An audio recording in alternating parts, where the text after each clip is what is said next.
What does delta symbolize? It's all about change. The one constant is change. I'll take that a step further. The one constant is people saying that the one constant is change. So how do you get your hands around it? How do you manage it? What are we as brands supposed to do in the face of a changing and sometimes often turbulent environment? Gee, JD, I didn't think it was going to be this kind of presentation. This is where the road to change and observing change as a business psychologist started for me. I'd like to take you back, if I can, to February 2016, when I'm minding my own business on the LinkedIn site, and I'm scrolling, and come across this. Just a picture with one little piece of text.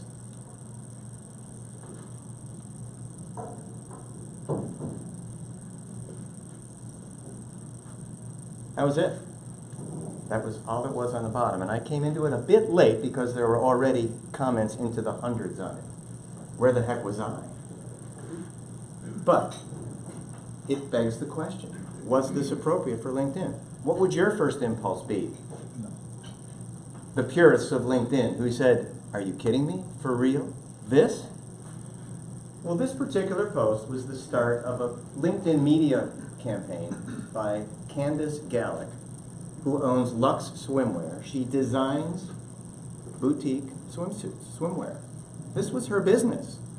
That's how she put herself out there. That's how she marketed herself. The message could not be any clearer. But what did it do? It completely offended the sensibilities of many on LinkedIn Nation who started, it started basically a feeding frenzy. This was like throwing a goldfish into a bathtub full of piranha. Because the comments alone were a study in the behavioral change, a tectonic shift that was starting to occur on LinkedIn, which, as you heard Betsy in the intro say, is my platform of choice. This is where I've been immersed fully as a social media strategist and have helped business people truly navigate the landscape. And it got me thinking more and more that these social platforms, which can be very stressful to learn, they're very complex, and they're getting more complicated to teach, especially to businesses. It got me thinking that the more we do these, the more we are confronted with the decision out there on us as something or someone. That's in essence what we're trying to do on these platforms, yes? The problem is it's like the wild, wild west out there because everybody's got their own agenda. And it's mostly self-serving, is it not? Everything we do, everything we say, how we represent, how we observe, how we interact, is all based on a decision at the end by A, a prospect, B, a client, C, a potential strategic alliance to the company, or D, the person who just sent you an invitation, or you would like to send that person an invitation to connect. Decision making. Decision science is huge. It's an essential piece of putting your finger on the psychology as to how we're using these platforms right now. And to do that, a little neuroscience, if I may. Because social media, when you distill it all down, is really a communication platform. That's all it is. It's just folks talking, right? It's very unique in the communication world in that it's a one-to-one platform. It's one-to-one. It's one-to-many. It's many to one, and it's many to many. We've got 4 phases of a communication platform that is tied in with a scalable infrastructure that allows everybody to have a level playing field. What we do with it is our own thing. And how we work it, the extent to what we bring to it, the extent to how we assert force on the system is going to drive the outcomes. If you don't participate, if you don't activate, nothing's going to happen, so please don't complain. But if you've done some things so far, maybe a few of them have worked, maybe a few of them are still out there trying to work, or maybe they haven't worked at all, keep applying force on the system, because I promise you that LinkedIn especially is a meritocracy, meaning that if you work it, you will see results in some way. It's almost impossible not to at this level of the game, because you're at the very molecular neuronal level of people's thought processes. That's the psychology. Trying to gauge the buyer during the course of the buyer's journey. Trying to gauge the impact of the message if you're marketing. Trying to gauge the efficacy of your emails, your voicemails, your texts. This is all a piece of how we are marketing today, how we are kind of branding on the run, so to speak, in a very time and attention-strapped society. So the digital transformation that we talk about, which is a huge field, which I've observed from afar. I don't run a huge company. I'm not trying to align everybody on digital, but I work in the personal brand space, which is just as important. And the personal brand transformations that are taking place are incredible. And they're worth talking about and worth sharing with you here today. How we as people in the individual area, the short game and the long game, of how we put ourselves out there as brands.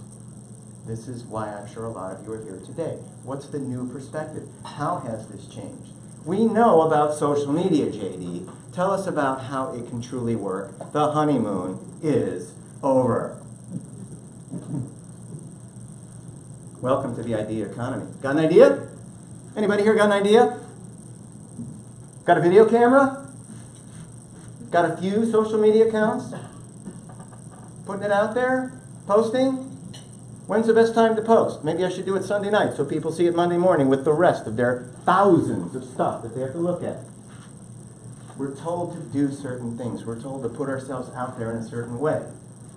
It dilutes the value that we bring to the table at times because we know we're supposed to do something. We just don't know if it's getting through. And through the course of the idea economy, which is a byproduct of the social media revolution, we've noticed that a lot of people are starting to elevate. You've connected with them, whether it's on LinkedIn, Facebook, Instagram, Twitter, Pinterest, whatever. You're starting to see this groundswell of people starting to elevate their profiles. This is what I would call the thought leadership movement. This is the space that I play in today. And I'm very intrigued by this idea of thought leadership. Leadership remains the hottest topic in business today. If you're out there speaking on leadership, writing on leadership, and it's good quality, high caliber content, people will read it and they will engage you to speak. Some people just can't get enough of it and they must plug into various perspectives and leaders to talk to them about developing their own leadership or the leadership of their teams, correct? Social media has been a huge piece of that. LinkedIn has been the place where this thought leadership arena seems to converge. Everybody for a while there wanted to become a thought leader. Is there enough room for all these thought leaders? These self-declaring thought leaders? These look at my stuff thought leaders? These check out my awesome blog of awesomeness that will revolutionize the way you think, eat, and breathe thought leaders? No, because they were coming off as shameless, overt self-promoters. I am a thought leader. I'm not saying that. I'm just giving you the impact of the sentence, is a self-serving, narcissistic statement. He or she is widely considered a thought leader as a way to disarm the message. And that's the psychological shift that I'm working on. I know that you would love to be known as experts in your field. Who here would like to be known as an expert in their field? But not a self-declaring expert, an expert in the minds of those you serve. Those are the ones that matter. Those are the ones that buttress you in the eyes and minds of others. And those are the ones who will contribute to your social proof so that when you're out there prospecting, opening conversations, closing business, people will realize that you truly are this person that you claim to be. And that's where I've really played. So the three things I'd like to bring to you today, after getting through this little bit of a long-winded introduction, is the three sub-movements of what I've defined as the thought leadership movement. This palpable flux, this movement toward ascension in your field and industry. One, brand storytelling.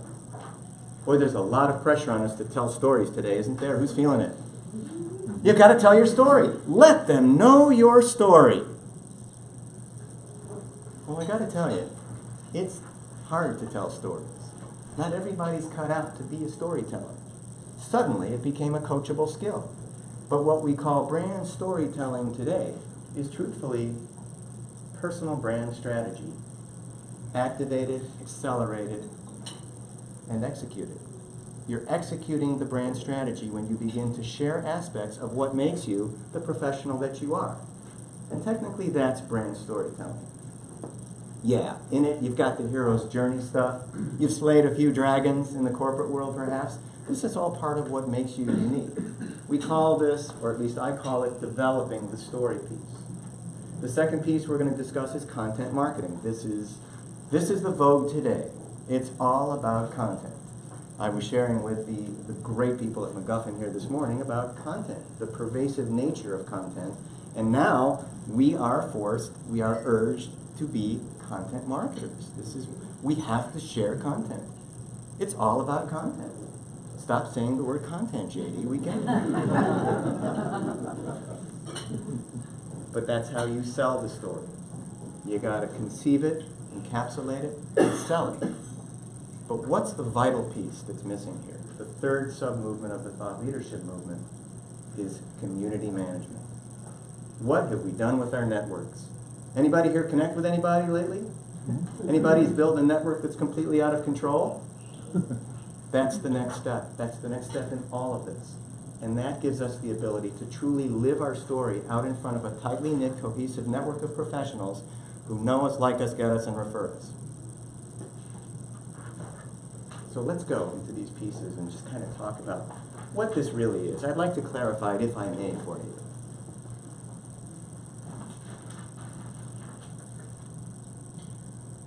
We're on LinkedIn for 3 reasons. To build 3 things, strategically. The first is a brand. You build a brand. Why else would you be on the thing? Why else would you take so much time to go through your profile, fill out each section, each compartment, and put it out there? Now, what you say has a lot to do with your outcomes, of course, because most people transplant their resumes verbatim, thinking that the summary section of the resume is the summary section of the profile. So you will see this 2 or 3 sentence thing of boilerplate. You're a dynamic, creative, results-oriented, motivated problem solver with a proven track record who builds, manages, and leads cross-functional teams and communicates effectively across all organizational levels. When was the last time anybody ever plugged that into a search engine? Bob, we could use a dynamic, results-oriented, motivated problem solver. No, of course not. And does anybody ever talk about the fact that they're not results-oriented? Who here is not results-oriented?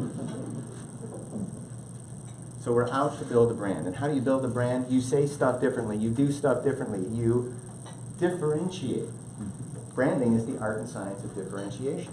The second thing we build on any of these platforms is a network. Building the network. It's very easy to build the network. People come to you out of the blue. You have no idea why they're inviting you to connect. They send you the default generic LinkedIn invitation, and if they look decent on their profile, maybe you'll take them in. Maybe you won't.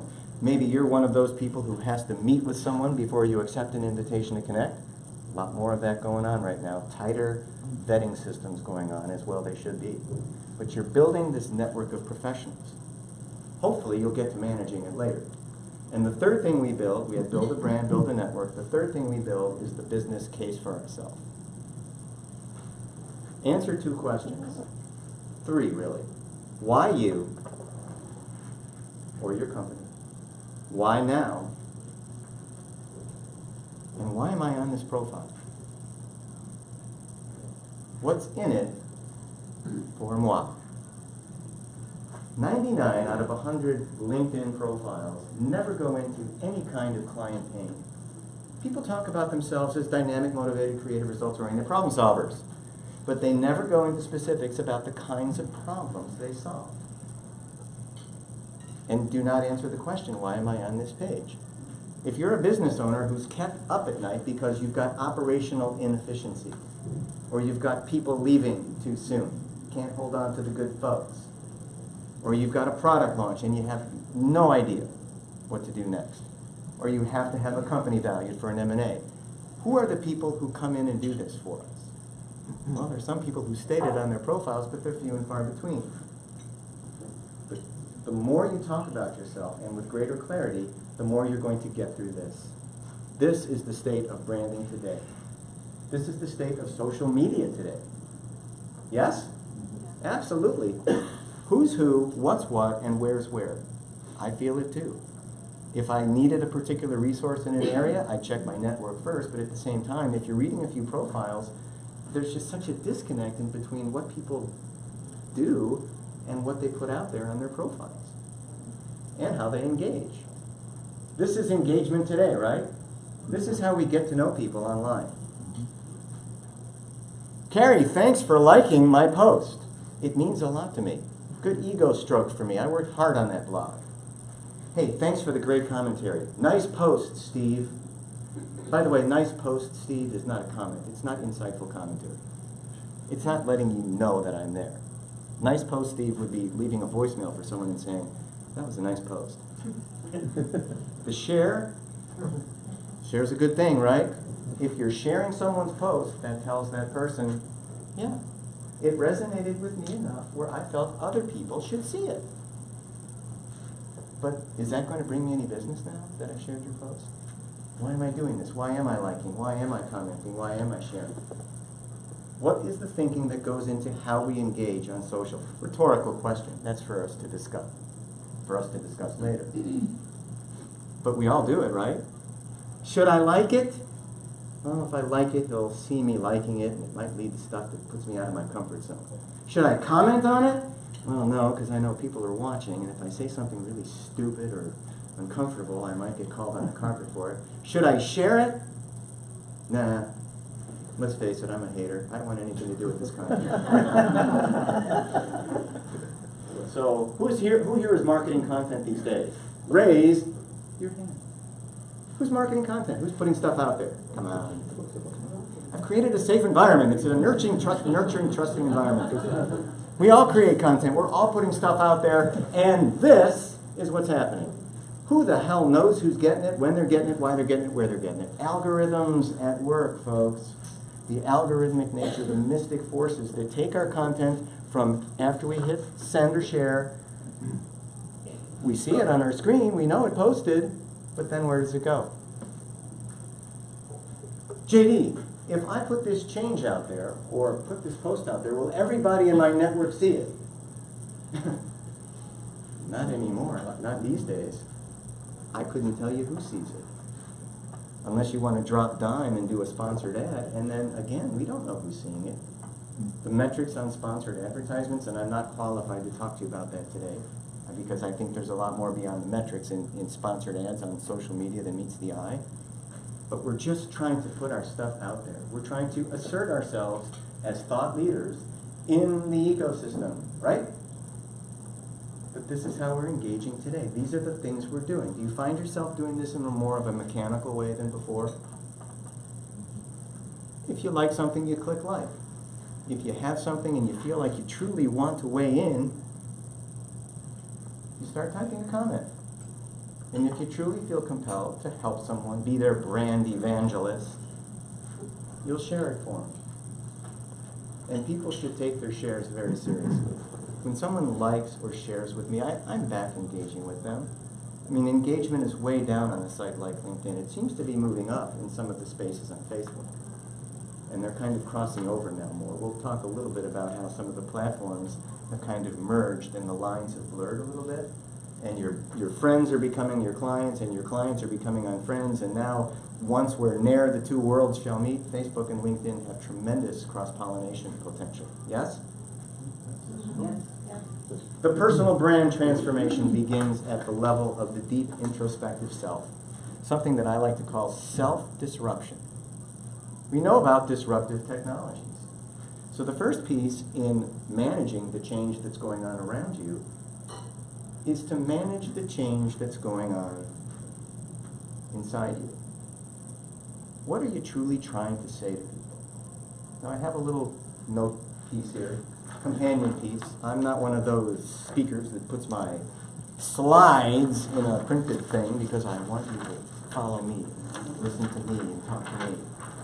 But do take some notes here about how you can move yourself through some of these changes and enhance the value that you're already bringing. And one of the things is to figure out what you're truly, truly, truly good at. We all have value. We all bring value. But what is your dominant aspect of value?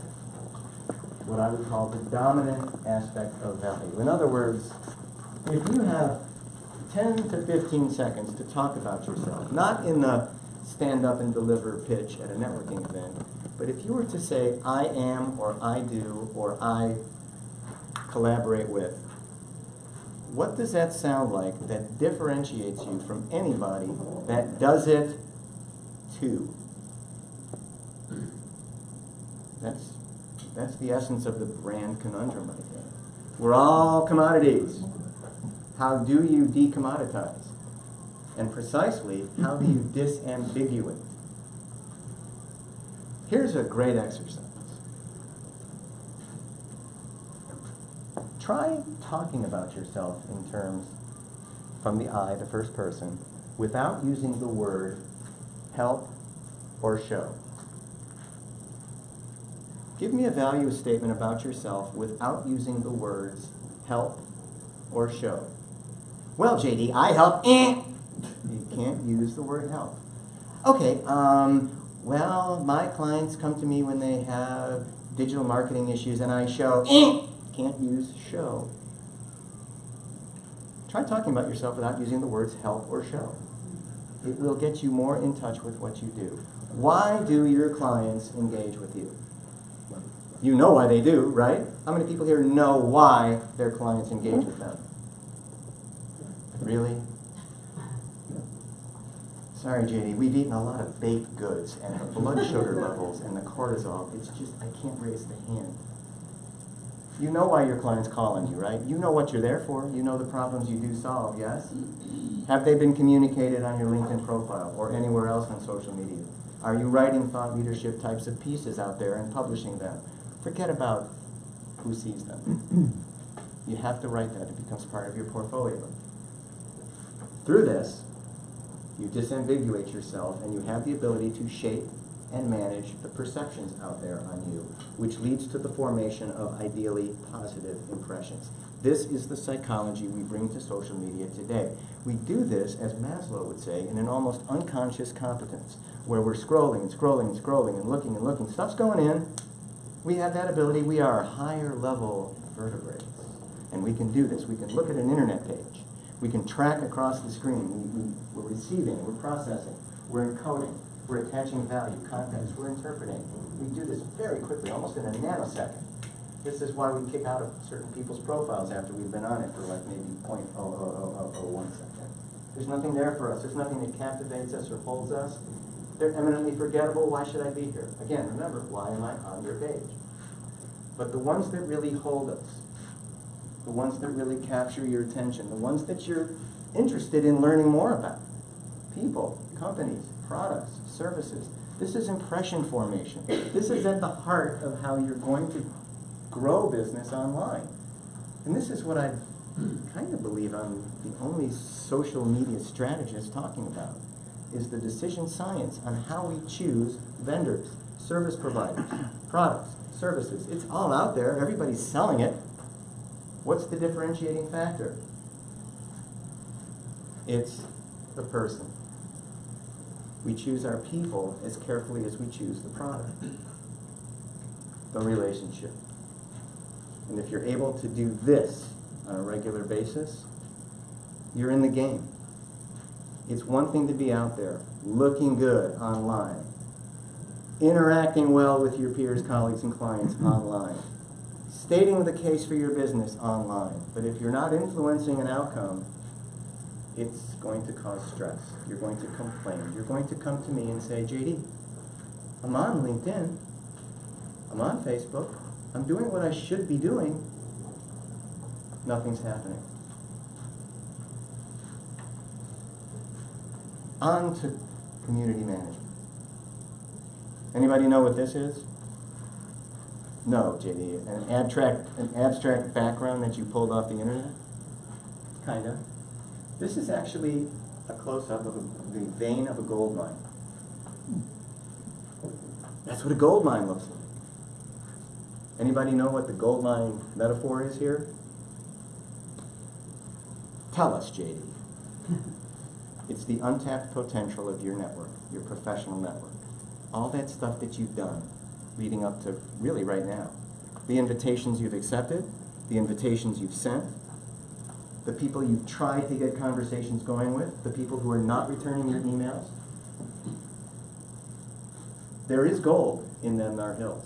The question is, how are you going to mine it? And this has become the next great shift. It certainly is with my own brand and in my own business, is to go through the people who are in your professional life and figure out, literally, this sounds almost kind of feudal, F-E-U-D-A-L, not futile, feudal. Decide who stays and decide who goes. Relationships. How do we leverage the people around us? How do we know who the people are who are in our corner, who will support us, who will take a bullet for us? Figuratively, of course, not literally. These are the people that you want to work with. Everybody wants good business on the books. Everybody wants to expand their audience. Everybody wants to meet new people. That's why you're here. Great buzz in the room this morning on the networking side of things. Hopefully everybody met somebody new and can follow this up within the real world. That's the beauty of real world networking, or something I like to call in-the-moment branding. But the way that we're leveraging our networks, let me know if this sounds familiar to anybody. You've received an invitation to connect on LinkedIn that sounds a little something like this. I'd like to add you to my professional network on LinkedIn. Sound familiar? Or am I the only person who's received one like that? Now, LinkedIn and Facebook separate on many levels. One is that you cannot personalize an invitation to friend someone on Facebook. Yes? But you can. You are given that option on LinkedIn. And you have to look a little harder for it, but you can also do it on the mobile app as well. And because 70% plus and climbing of use on LinkedIn is mobile, you have to start learning a few of the basic operations on the mobile phone and some of the workarounds there. But that's where it starts. Now, you have your own system, I'm sure. What would you do if you received an invitation to connect from someone like this? What's the first thing you would do? Hit me with it. Look them up. Profile view. Mutual connections. Mutual connections. What else? Sometimes just forget about it. Sometimes forget about it. Sorry, don't know you, don't care who you're connected to. That's not how I roll. Here's another one that you can add to that vetting system, even before you look at their profile. What is it? Google search. See if they've viewed your profile. How many people pay attention to who's viewed their profile? And by pay attention, I mean constantly. Because that is the best targeted list you can generate. Now, unless they've clicked on you by accident, or they could be stalking you. They're on your profile for a reason. And if they're people who are aligned with you in some way, professionally, target market, industry, potential referral alliance, whatever the case may be, or they look like good, solid people who could be a valued member of your tribe, maybe introduce you to prospects or clients, that kind of thing. Yeah, you make these little determinations. If they look good, if they've got something there, tinkered with the profile, I kind of know what they do, you're going to be a little bit more lenient and accept them, right? Can we agree to that? So now you've accepted a total stranger into your network. Now what? Well, gee, JD, we've got the connection. We're done. What's next? Reach out. All right. Dear Mike,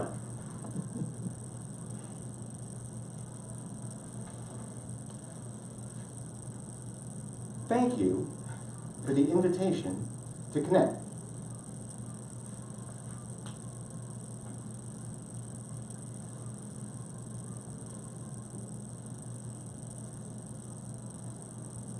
In reviewing your profile,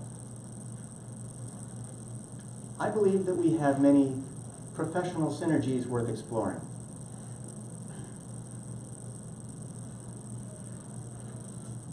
Would you be open to scheduling a brief phone conversation with me? Best regards,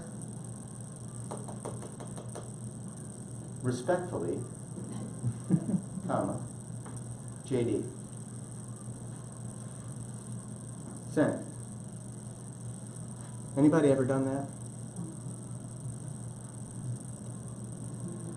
I do it all the freaking time. What happens? What happens when you end an email with a question? An open-ended question, not a yes or no question, but an open-ended type of question. It prompts a reply. My batting average is very high with a strategy like that, because I'm at least in the conversational game now with someone, and I throw EI at them with that. I'm not looking to connect for sport, nor should you. This is where the great change has to take place. Look at your networks, figure out how are you going to engage with people. You meet them here and you're very nice. My gosh, I've met some great people here today. I meet great people at every networking event I go to, whether I'm speaking at it or just attending. I collect a few cards. I don't work a room like some of other networkers might. I'm interested in good conversations that I'm going to cross-reference on LinkedIn, and they're going to be people I want to connect with, and I want to be in these types of conversations because I'm collaborative. That's how I roll. I don't try to sell anybody anything. I'm just looking to see where's the opportunity. And to do that, I tinge my influence with emotional intelligence. Yes, I'm trying to influence an outcome, but I'm trying to just move a relationship forward. And this is, to me, what gets lost. This is the great psychological change of social media, is that we've brought in so many people into our networks, but we're not doing anything with them. That's why you're not using it effectively. You're doing what you need to do. Dorothy, you've had the power to go home to Kansas all along. You're just not on the right path. Mining opportunities from your network, building a lean network, figuring out who these people are who are going to do business with you or who are going to bring you business. Now, granted, some of you are in the e-commerce world. You are out there as a website competing with people who are shopping. There's not a whole lot of relationship in some of these e-commerce businesses. There's a product, people click on the site, they go through the 3 or 4 pages that they need to do, put a product or two in their cart, and they're done. Boom, you've sold, you've shipped. Ideally, they'll come back and buy more. The whole premise of the Amazon model, correct? How many people have developed relationships with anybody within Amazon? It's not that kind of business.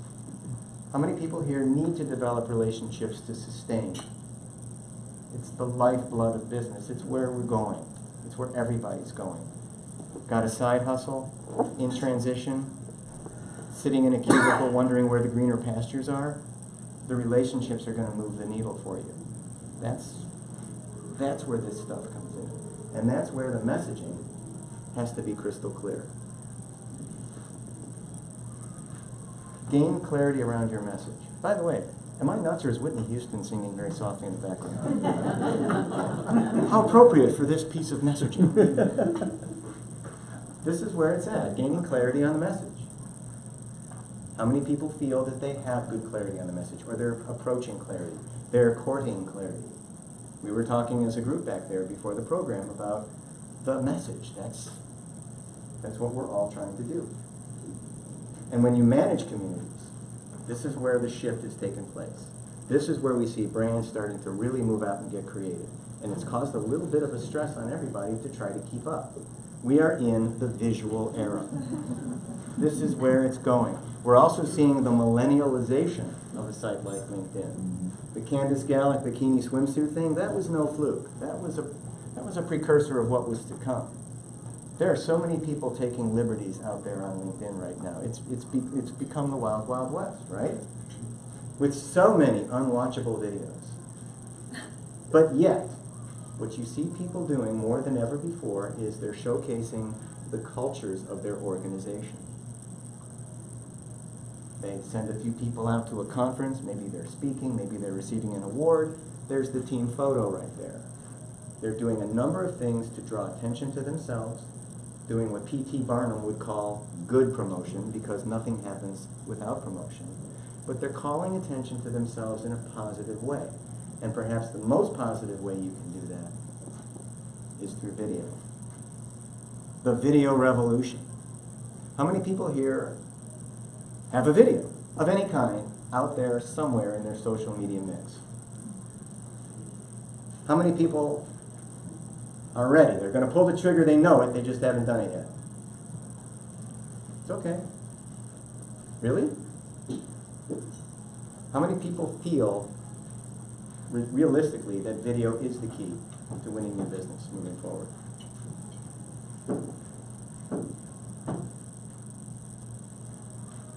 How many people are speaking these days? Professional speakers. Also another way to get content out there very quickly. Any speakers here? Any people who have been delegated by their organization to speak at conferences? Absolutely. That's content in the moment branding. Getting the message across through public speaking. You're going to see more of this. Everybody wants to speak. And everybody's a keynote speaker. There's not that many keynotes out there. Here's the secret. The breakouts are just as cool and they pay just the same. In fact, they're even better sometimes. Wrapping up, home stretch, because I want to get a little discussion going here with everybody. The navigating of change, which is a huge piece of what I do now, is helping people just kind of look at what they've done, look at where they're at, and look at where they're going. It's where the past does converge with the present with an eye toward the future. Effective social media work really translates to managing conversations well. Not offending people, but appealing to their sensibilities. Coming at them from a perspective of collaboration. Hey, I am a service provider. I could easily create value for you and your organization. Perhaps we should discuss. Or, it was great meeting you at the event. Again, in reviewing your profiles, I think that we can do business. I think we can strategically align in some way to serve the greater good. And pulling those conversations out of the computer world, the virtual world, and into the real world is where the rubber hits the road. When you do this, you're managing the change in a very effective way. Something you see, something you notice, something you click on. If it helps you become a better business professional, education is a huge piece of how these platforms shape us. If any information you can use, the knowledge is power type of theory. And I'll wrap up with a little bit of discussion on where this is all heading regarding the ROI equation. Because I'm in this conversation more often than ever before. People want to know ROI, especially if they're bringing a gentleman like myself in to train their team. It's not just a bunch of budget dollars that are lying around at the end of the year. They want to know what their spend is going to deliver for them. And I sat with these folks and I said, look, there's no guarantees in any of this stuff. The stuff, the content, the platforms, they've been given to us. It's our responsibility, our choice as to how we use them, how we make something happen, or if we do make something happen. There's plenty of people who are abstaining, or naysaying, or have left Facebook because they're pissed at the cybersecurity problems they're having. But to their credit, I believe Facebook has handled all of these threats very well. Very solid infrastructure, and may be the dark horse in all of this by the time social media is done. I think Facebook has an opportunity here that's unprecedented to go after all of the blind spots of the other platforms. I mean, come on, they're approaching 2 billion users already. But the true ROI of this, R is return, O is of, and I is the investment. What is the investment? Are you investing? You have to have an investment of some kind, whether it's financial. Most people don't spend on social media. They're not paying for LinkedIn. Facebook is free unless you buy some advertising. What is the return on? It's a return on your time. The time you spend doing this. I realize that nobody is going to work this like I will, or that many people in my industry will. In fact, our responsibility is to make you more effective and more time productive on the site, right? If you've only got 10 minutes, what should you be doing? Tell me what I should be doing, JD. Hard to say. Can you make something realistically transformational happen in 10 minutes? Yes. If your infrastructure is set up and it's a really, really good quality, solid, cognitive 10 minutes. The R of the ROI is representation. The return on how you represent, your profile, how you put yourself out there, your marker, your brand identity, all those words that if I was to ask you how you define brand, that's what those would be the kinds of things you would say. The O is what you observe, your observations. What is the return on just sitting there in front of the screen, letting your eyes go into soft focus and trying to pick up as much information as you can? Does that sound absurd? That's how I make a session very effective. I literally log in, I go in with no plan whatsoever, and I extract stuff. I extract huge pieces of value just by casual observation of what I notice on the site. And LinkedIn, which again, my platform of choice, they prompt you by putting people in front of you on the home page, but they let you know who's celebrating a work anniversary or a birthday, and if you just want to blow it off and send the default piece of text, that's fine, but if you really want to make that a true engagement strategy that builds relationships or cements existing ones, that's the interaction piece. Think about how you interact with the ROI, representation, observation, interaction. How you represent yourself, what you observe, and how you interact. That is what creates a competitive advantage on the site. You'll feel it walking around. You'll be a little bit more puffy-chested, especially when you know you're being referenced well on a site that is set up as the first place of reference on business professionals, i.e. LinkedIn. You're working the site with a little bit more agility. You're observing stuff. Yes, I'm the first person to tell you there's a lot of crap out there, and you have to go in with your BS filters on. But every now and then, more often than not, you will stumble on something that is of interest to you, or see someone that you may not have talked to since maybe both of you were at it going through the corporate system. And now you're doing this, and now you're doing that, and now there may be potential. I've spoken to a lot of groups in professional transition. These are very bright, talented people who are, sadly, in between successes, as we say. Well, a year or two later, I would see them on LinkedIn, and I noticed that they were in an EVP of sales role, or a CMO role. They landed. How did I manage the change? I reached out to them, and I said, congrats on the new gig, I'm sure you will rock it. Comes back to me, JD, hypothetically, JD, what I learned from you in the talk you gave was very valuable, and I feel that it helped me get my new position. I hear it all the time. We don't know about the impact we're making on people until they come forward and tell us. I had no idea. But what did I do? I reached out in a very human, emotionally intelligent way. I just congratulating him on the new gig. And he came back to me, and we started a conversation, and guess what? Yes. He's bringing me in to train his team. People change. It's realistic to think that the people you talked to at an event a year ago may be in a new position or a new role where they could help you. That's where the mining the opportunity piece comes in. Go through people case by case. I just completed a massive audit of my LinkedIn network. I was approaching 8,000 first-degree connections. And like a lot of people, I didn't recognize a lot of people. I didn't know who they were. And I'm pretty good with faces. And I still couldn't recognize them. I've gone places and I've networked with people in other cities, but I didn't know why I was connected to them. They were in industries that I didn't really serve, and I didn't feel that I could bring them business as well, so I made a decision to either expunge them from my connection or put their name on a notebook where I could at least message them later, bless you, and just tell them that I'm in the process of reacquainting myself with my network. I do services A, B, and C. I see that you do services A, B, and C. Would you be amenable to scheduling a brief phone conversation with me?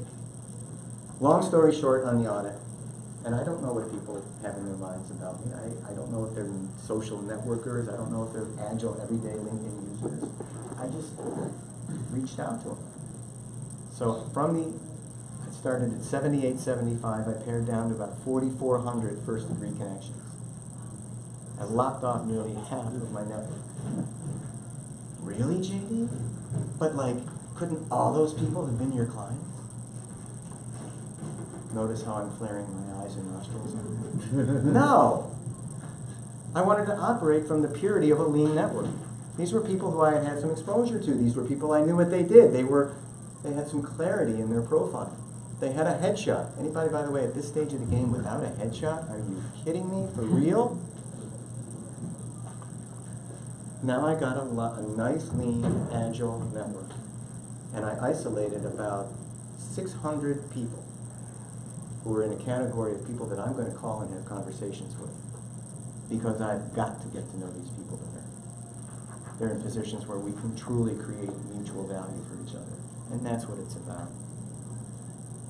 The giving piece, yes. You always have to give first before you receive. We're not speaking on altruistic behavior today, but that's kind of like the great given here. You have to basically reach out and be selfless before you ask. But again, when you come at people from a point of view of collaboration, they're more willing to speak with you. So right now, I've got enough activity to last me for the next couple years. And it's all through my network. And the good people, the wonderful quality people, the beautiful, talented, articulate people who are here today. If any of you want to connect with me, just don't send me the generic, boilerplate, default, mundane greeting. And if I see the word dynamic, motivated, results-oriented problem solver in your profile, I just may hemorrhage.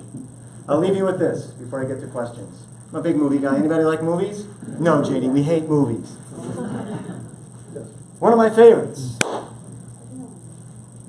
Trying to reconcile the death of the Don, the young Michael who was ascended to the throne of the family business, says this to Fredo as he was trying to kind of figure out the complexities of his father and how he was so successful as a business leader, which he was. And he said this. It's the only slide I'm going to read to you because it makes an auditory impact. Notice I didn't read any of my slides. Well, GJ, it's because he had like no content on it, just pictures. You can't read his pictures. Try to think as people around you think. And on that basis, anything's possible.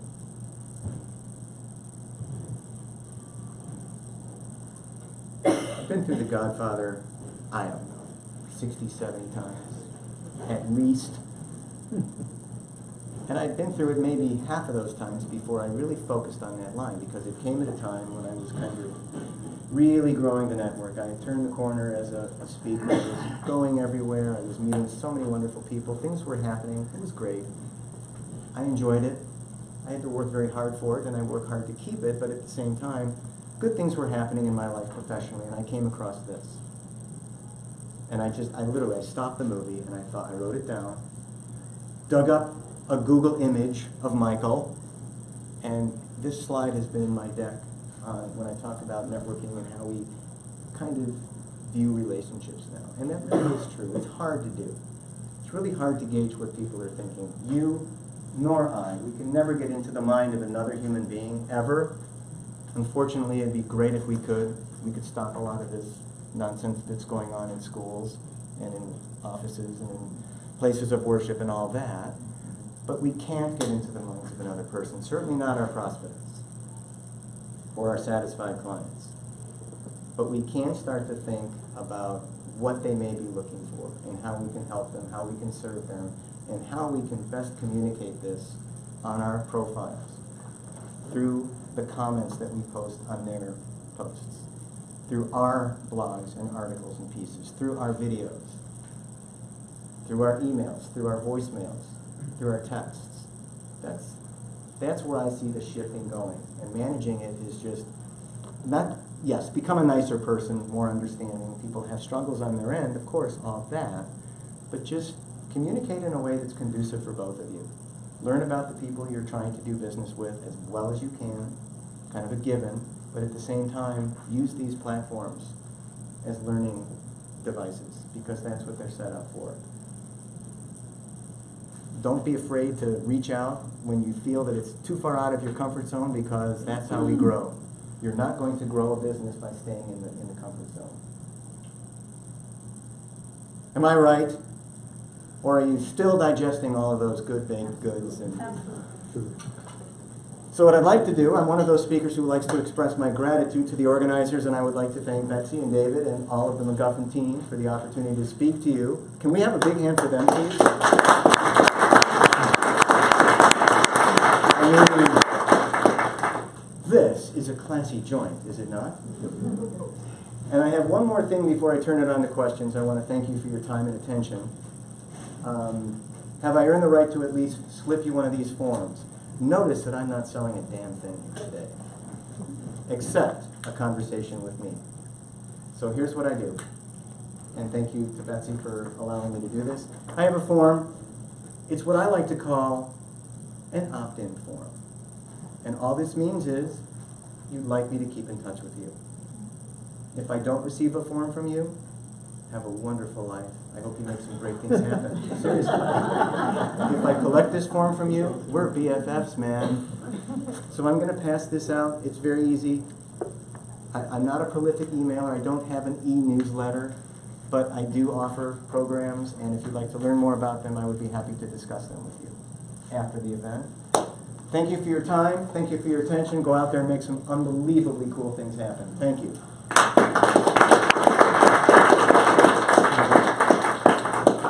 I guess there's no question, so good night. I have a question. Are there any LinkedIn tools that you use, like in terms of your network, 4,500 people, seeing who's looking at your profile, going out, researching? Are there things that you do to handle that in a more programmatic way, to kind of, whether it's lead scoring or kind of determining where to focus your time?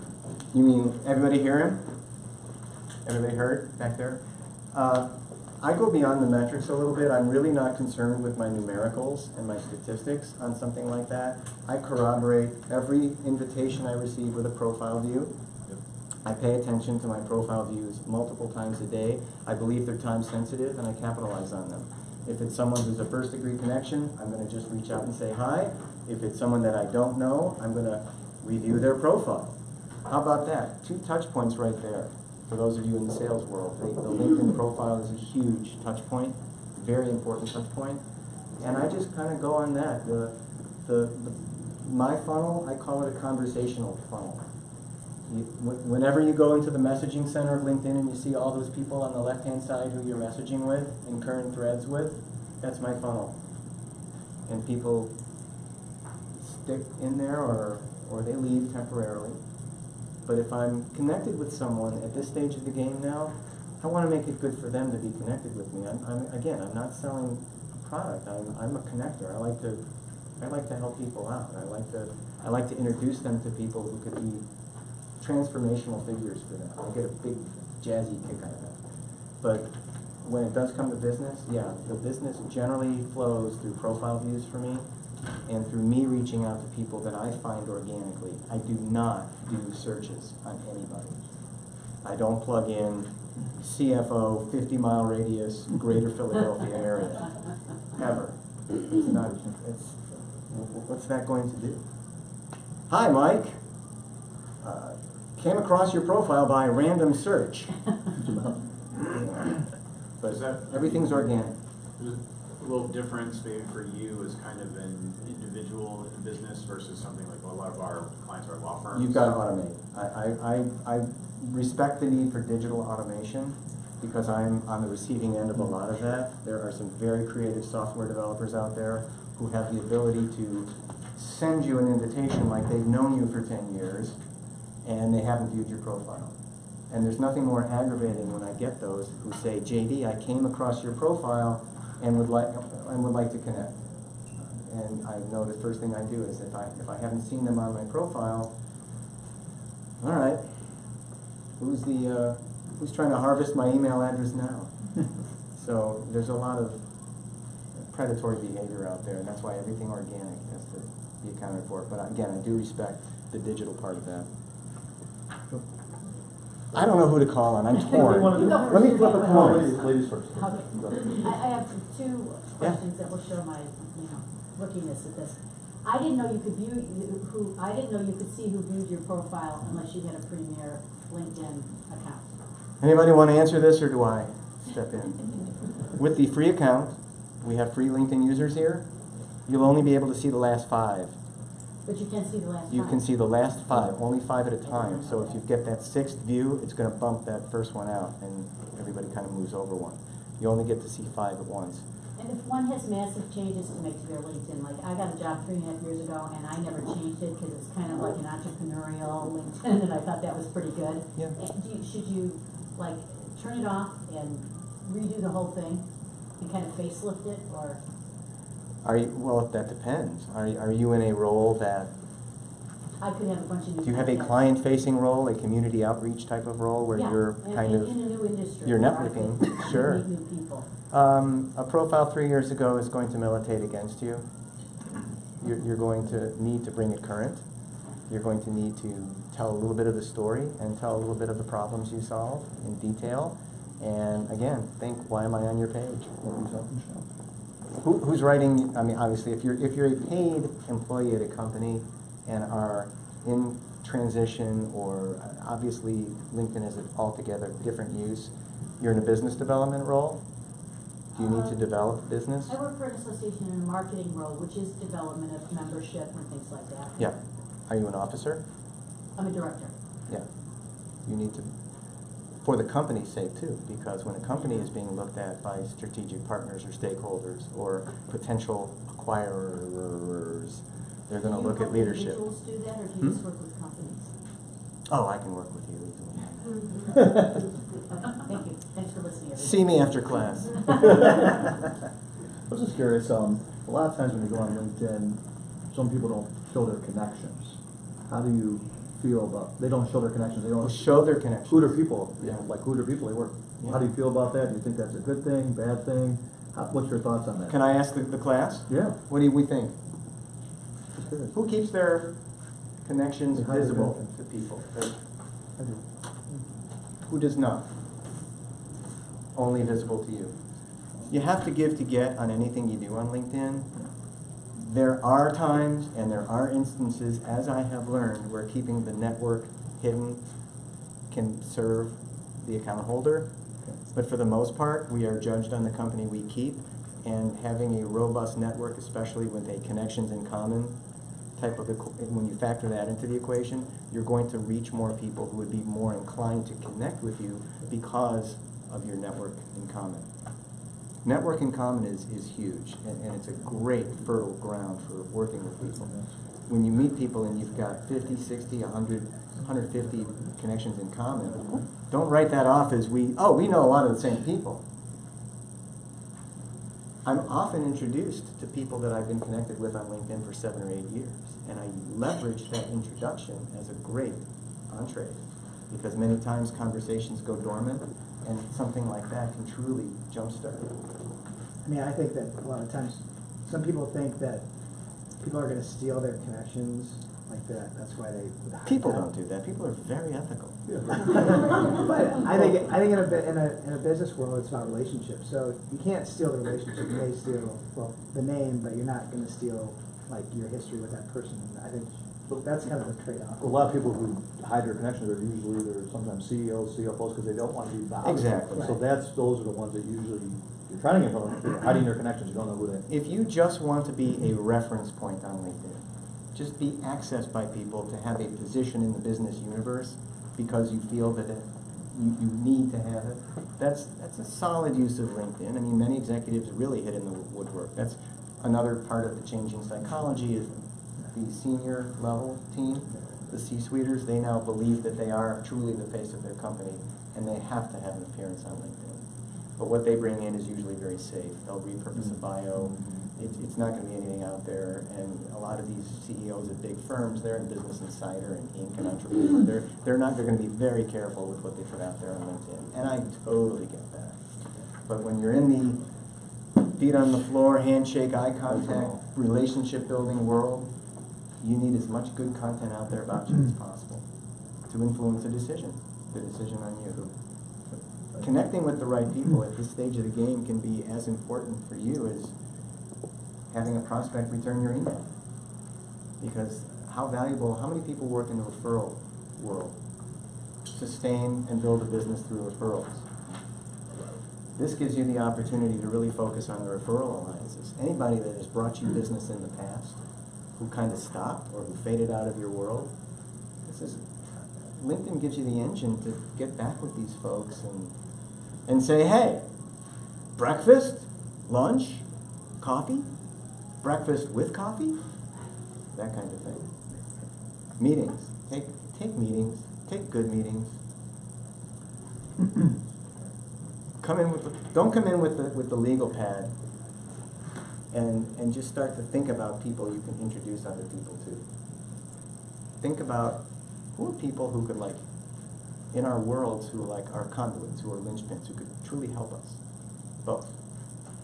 What kinds of things are you into? What kind of hiring practices does your company have? Maybe you're connected with recruiters. Maybe you're connected with supply, logistics, transportation people, inventory control people, the real nuts and bolts infrastructure of a business. These are people who are really struggling right now. They are finding some of these people to help with growth and expansion. The growth and expansion business is huge right now. And coming at it with a collaborative mindset, especially with manufacturers and distributors, these are huge. You're in that field, you know. Ken. Hi, JD. Hey, man. I've had the great fortune of seeing you speak many times over many years. And something you said took me back to the very first time I heard you speak. Oh, God. I was young. I needed the work. You had that. Here we go. What? So at the time, I remember you said when people try to link in with you, do your very best to try to connect with that person. Because it was important that your network was to be tight enough that you could help someone and someone could help you. Absolutely. And at first I did that. It was very hard because I was not, I was trying to meet people, they would not write back. It was very hard to connect. But then I started to take in everybody because I saw everyone else had these networks of hundreds and thousands of people, and I was down here at 200 or whatever. So I started taking them. But anyway, you said today that you've gone back through your network because we all collect these people. We have never met them. They've never returned any information. You realize ultimately you can't help them, they can't help you. So what just happened? It was just curious. Well, part of my vetting procedure during the audit was I went back into the messaging history to see if we had any correspondence. Anybody that I had back and forth with, I sustained, I kept in. There were people that I connected with, and how many people here are my first degree connections? I have a few here. If you've received an invitation to connect from me, or I've accepted an invitation to connect, I'm in your register. I have sent you back something. I send a personalized note to connect, always. And if in the first few times I did it on the mobile app, I screwed up and it went out there generic, and then I emailed the person and said, I don't know what came over me. I usually send a personalized greeting. I'm new with the mobile thing. I'm working through it, but here's my personalized invitation. Or when I would accept. I mean, I'm 2 or 3 returns into most of my connections, and people that I didn't or who left me out there, and it still happens. I'm still accepting people to connect with that idea of starting a conversation. If they don't respond to me after a week, they're out. Why? Why did you invite me to connect? Well, think about this with your life. Why? What's the motivation? Motivation, a huge piece of the psychological shift. What's our motivation for connecting? Because LinkedIn says these are people you should know. Connect. Oh, this guy wants to start a conversation with me. Well, no. People do that because in many cases, unfortunately, it's for the automation piece. More connections are better. But the value of a lean network, much more substantial. Quality over quantity. The quality argument on LinkedIn will outdo the quantity argument every time. Did I answer that? And I wasn't totally being harsh. I mean, and nor should you. You should give people the benefit of the doubt. I always do. I've really built my livelihood on giving people the benefit of the doubt because I'm the guy that's going to follow up with them. I'm the guy who's going to thank them for connecting with me. I'm going to go out there and I'm going to do things that they don't get in their regular life. And that is, wow, he wants to have a phone call with me. Well, that's good. I don't have to burn an hour of my day to meet him at a Starbucks. Yeah, go for the phone call. 10 minutes. Who's that busy? Who's that busy? I mean, are you guys all that busy for a 10-minute phone call? Then you see if there's reason to go out there and with the legal pads blazing and the who can we talk to and who can we meet and the coffee pouring and you're talking and everything's good. But and then final piece on that is, can you sustain it? So with people that you're collaborating with, are you sustaining it? Can you build towards something? So, hope that helps. Any other questions? Are we done? Probably at time. Are they kicking us out? Yeah, thanks everybody for coming. Oh, Betsy, thank you. If you have any more questions, I think Jamie might hang around a little bit, but really, thanks for being here today. I know this ran a little bit long. Following this, we're going to send out a survey. We'd love to hear, what you thought of today's event. This is where I should be Kind, sucking up to JD them is now, right right? here. I'm sucking up to you now. And we'd love to hear what you'd like to hear next. We'll do another McGuffin Mornings probably in 3 months. So if everybody would like to come back, we'd love to see you again. And again, look for the survey and you'll be on the list. Share your input freely. We appreciate it. And thanks for your time.